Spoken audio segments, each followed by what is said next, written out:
1 বছর আগে আপনি আমাদের বাড়িতে দাওয়াত খাওয়ার জন্য এসেছিলেন। আচ্ছা, আপনি যদি কিছু মনে না করতেন আমি আপনাকে কিছু প্রশ্ন করতাম। আমি কি প্রশ্নগুলো করতে পারি? জি। আপনাকে যখন দাওয়াত দিয়ে আমাদের বাড়িতে আনা হয়েছিল, আপনার খাবারের প্লেটের নিচে 2,500 টাকা রাখা হয়েছিল।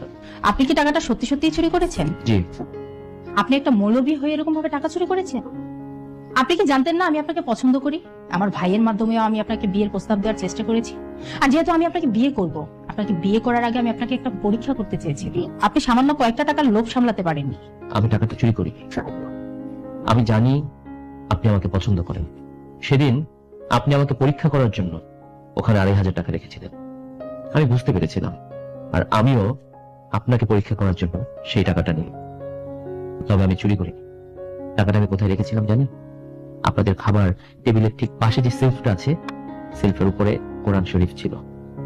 আমি কোরআন শরীফের রেহানের ভেতরে সেই 2,500 টাকা রেখে গিয়েছি। কিন্তু আফসোস, 1 বছর হয়ে গেছে আপনারা আপনাদের পরিবারের কেউ কোরআন শরীফ একটু টাচ করে দেখেননি। আল্লাহর কালাম, যেটা সৃষ্টি না হলে মুসলিম জাতি সৃষ্টি হতো না, যার কালাম আমাদের দেহের ভেতরে আছে, যার কালাম দিয়ে 5 ওয়াক্ত নামাজ হচ্ছে, আপনাদের ঘরে সেই কালাম কেউ পাঠ করে না। আপনারা যদি 1 বছরে কোরআন শরীফে হাত দিতেন তাহলে ওই 2,500 টাকা পেয়ে যেতেন।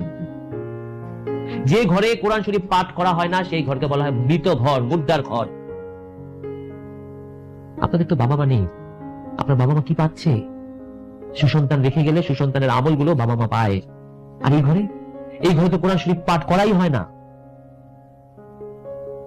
আমি চুরি করিনি। আমি একটা পরীক্ষা নিয়েছিলাম। সেই পরীক্ষায় আপনি ফেল করেছেন।